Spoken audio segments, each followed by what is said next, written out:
Firstly, let me thank you for inviting me to address you. And I'm extremely honored to be here at the 33rd annual general meeting of the Tea Factory Owners Association. So thanks again for inviting me.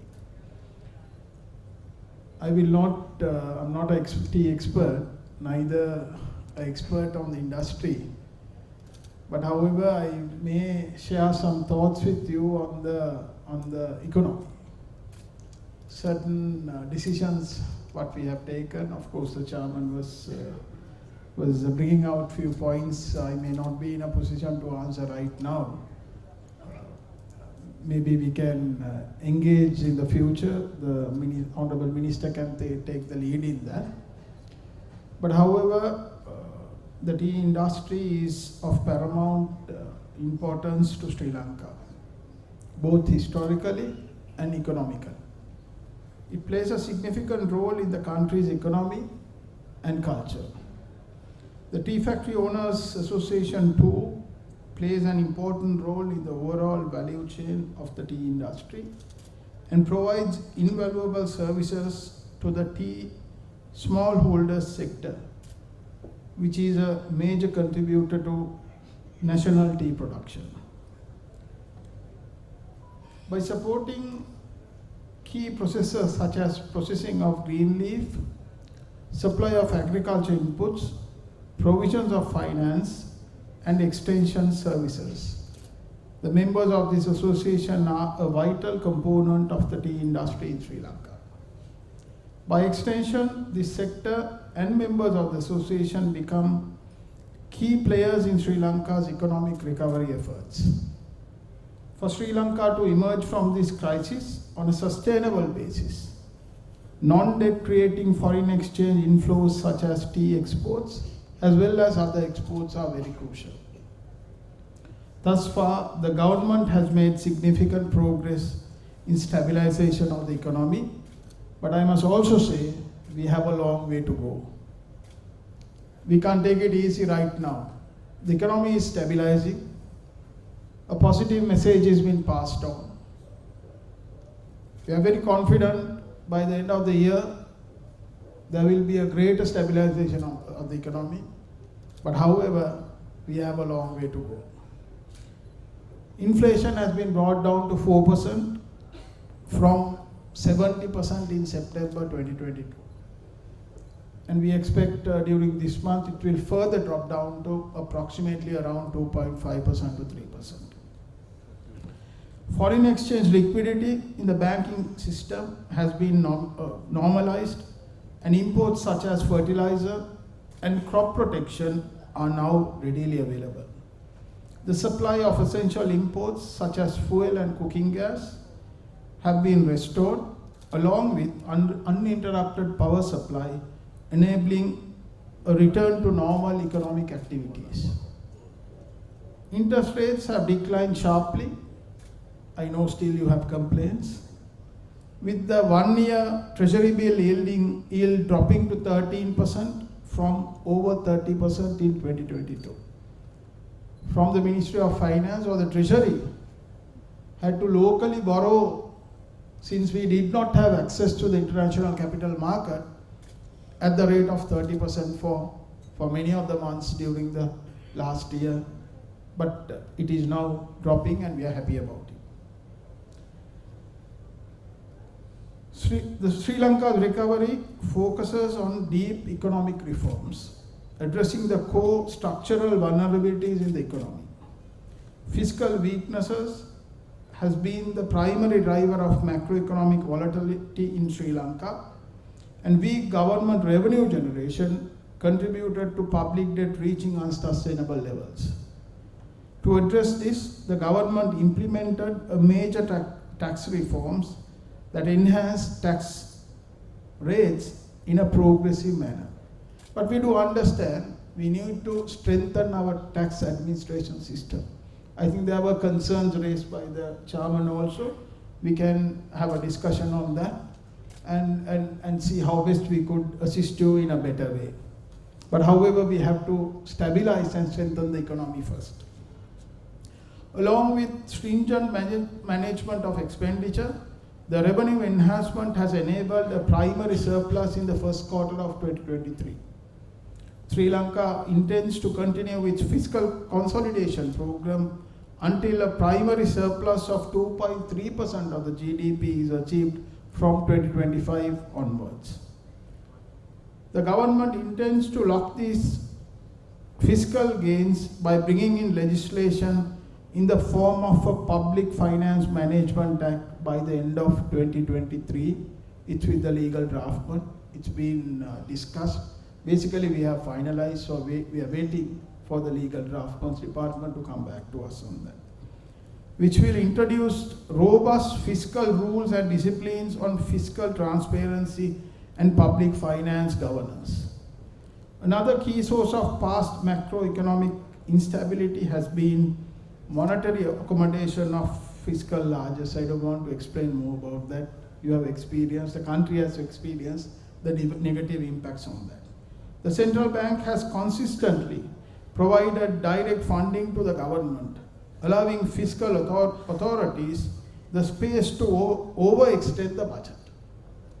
A new central bank act that establishes a greater monetary authority and independence was passed in Parliament this July and will be effective from today onwards.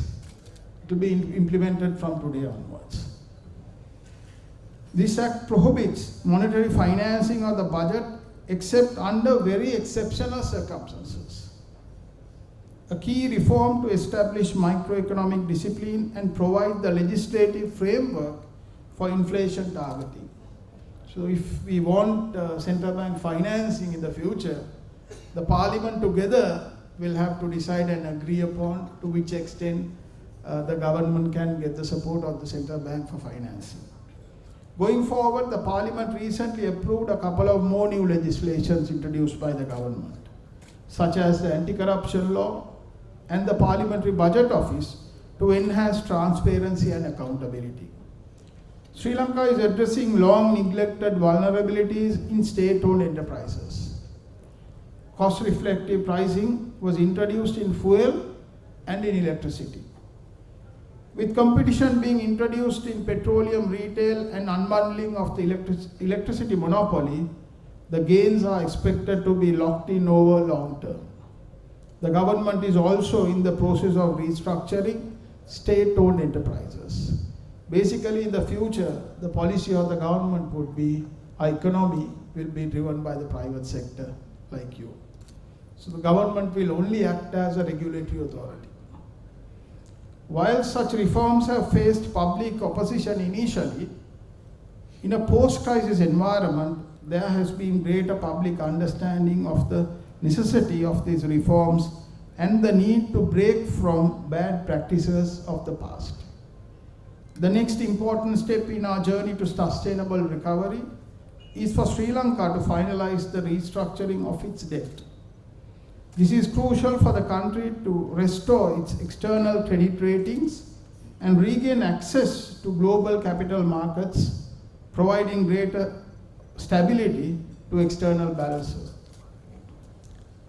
A steady progress has been made with continued engagement with Sri Lanka's official creditor committee, co-chaired by India, Japan and France, which was launched this April at the IMF spring meetings in Washington, D.C. Of course, this is a very exclusive creditor committee because we fall outside the common framework of the IMF. So this was established, and we are extremely thankful to all our creditors for the support they are extending to the government of Sri Lanka for us to recover and go in for a sustainable growth. Whilst China is a major creditor, it remains outside the official committee, but continuously engages with Sri Lanka on discussions regarding debt restructuring and has committed to cooperate with Sri Lanka in seeking a speedy debt resolution. Basically, we are lucky our creditor platform is being coordinated by the Paris Club Secretariat. So we are fortunate in that. But of course, China, as I said, sits outside this creditor committee, but they come as an observer, not that they don't participate. The Chinese authorities participate as an observer, but we are having bilateral engagements with all the Chinese authorities who have supported us in financing. The government has also made progress in discussions with private bondholders on potential debt treatments. In addition to efforts to restructure foreign debt, the government intended a domestic debt optimization program with a view to share burden of debt reduction. The implemented DDO, which was passed in Parliament, is been well accepted in the domestic capital market and has been one of the key drivers of the sharp reduction in interest rates experienced during the last month. But however, we are yet to finalize the domestic debt optimization program. There were basically about 3 steps in that. Initially, the Sri Lanka development bonds, which we have finalized already. Then you saw the news on the superannuation funds, where we have already reissued the bonds. And then there were a couple of legal requirements which the government had to comply and the central bank had to comply.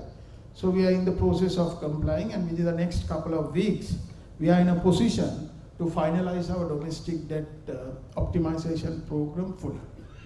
Sri Lanka intends to conclude its debt restructuring process during the final quarter of 2023, in line with the IMF's first review, which just commenced yesterday. It's going to be a long review of almost close to 2 weeks, and the President, His Excellency, the President will have the final meeting on the 26th with the fund mission. A successful first review would place Sri Lanka in a prime position to shift from stabilization to growth from 2024 onwards. With stabilization being established, the economy is poised for recovery and for growth from there onwards.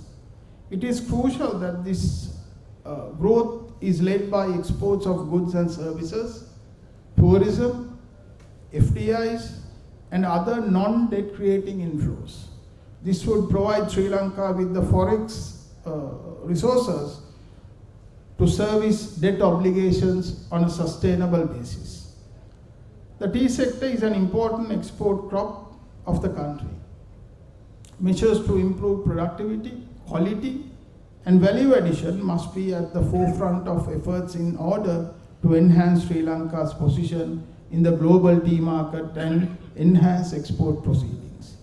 Members of this association have a crucial role to play towards this objective. The government will take every measure possible to improve productivity and supply capacity of the economy.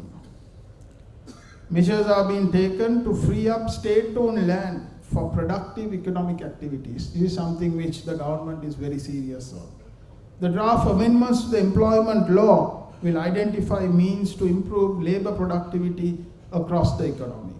The government is also taking measures to digitize public services and the economy as a whole, which will further enhance productivity and competitiveness of the economy. Enhanced renewable energy generation and CEB restructuring are expected to bring down electricity costs, which will also support competitiveness of industries, including the tea manufacturing. The government is engaging in new trade agreements to improve markets for exports. Negotiations for FTAs are going on with Thailand and are expected to resume with India and China shortly. In the medium term, the government intends to join the Regional Comprehensive Partnership, the RCEP, which will create a large effective market for all exports. These measures for economic stabilization and growth are part of a broader economic reform program being implemented by the government with the intention of removing economic vulnerabilities that have undermined the economy for many decades, while setting up the country for a more robust inclusive and sustainable economic growth going forward.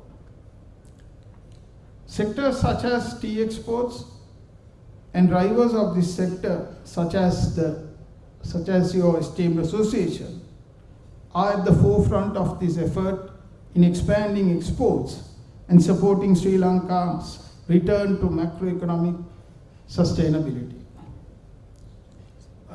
Once again, I don't want to talk about tea, but of course, you may not know, I started my career in the private sector. I have maybe few of you know, just after graduation. So I was in the tourism sector for almost a decade or so. Myself and the Honorable Minister, we were elected to Parliament together in 2010. So it's about 13 years back. So tourism would always be one of the key drivers at a time like this. It's a low-hanging fruit. We can see the tourism is improving, but there is potential. We may not touch the best year of 2018, but I think we will make it somewhere there. So the tea culture also becomes important. When we were in the industry, tea was one of the prime products of Sri Lanka, to showcase Sri Lanka. So I'm sure you will use all your expertise to diverse the tea production, to be competitive, and to be part of the tourism sector. I would say a very important part of the tourism sector, because it has a culture and there is a segment that would like to experience different tea varieties and to experience, witness manufacturing tea. Finally, I want to tell one thing, and I want to reiterate the fact I think I told briefly this before. We have built on lessons learned from the crisis. We have to admit the fact there were mistakes taking place in the past by different governments. So we have learned from the crisis, and the crisis was too costly for citizens of Sri Lanka. So we have learned lessons from the crisis to develop the foundations of a stable and prosperous Sri Lanka. So from the government's point, we can ensure that the economy will stabilize greatly by the end of the year, as I said earlier. We will go in for a growth in 2024. All decisions what we take for the next 48 months will be based on the framework we have agreed upon with the IMF. Actually, it is not the IMF which we have agreed upon. The recovery process or the reform agenda was designed by us. We were supported by different stakeholders. That was the multilateral agencies. We were supported very much by the development partners. We were supported by our friendly nations. So the IMF per se cannot take a call. They have to consult the stakeholders, like all of us do in the industry or the government. So we have a framework. We will ensure that we work within this framework. We cannot deviate from the framework. If we deviate, we once again will have to revert back to what we experienced in 2022. So the government is very much determined to ensure a sustainable economy. So we will not deviate, but we are open for engagements. We are open for discussions. Your concerns can be brought to us. We will see how best we can answer your concerns. But from the government's point, we will work within this framework which we have agreed upon and ensure that we all enjoy a strong and a healthy economy. So I don't want to take much of your time. You will have to excuse me also, because I have a very personal engagement to attend. I could not say no to my friend Honorable Ramesh Patirana. That's the reason why I attended. So please excuse me, I have to be at the function by 8 o'clock, which is a very personal family function. I don't generally take off for family activities also, because we don't have time to spare. But if I don't go for this function, I may not be able to go home also. So I wish you all the best. Please have trust on the government. We will ensure that Sri Lanka walks in to a greater future and can ensure all decisions taken by the government will establish the fact that we will never ever return to a crisis what we experienced in 2022. In the shorter run, the reform agenda brought in pain. We do understand. But definitely we are showing positive signs of recovery. And the budget will also concentrate more on the SME sector. His Excellency the President, Ranil Wickremesinghe, is very much concerned how we could support the SME sector, because that's the backbone of the economy. So that also will be looked at. And I'm sure with this budget being presented for the following year, we will be in a better position to position our economy. Thank you very much, and all the very best to you.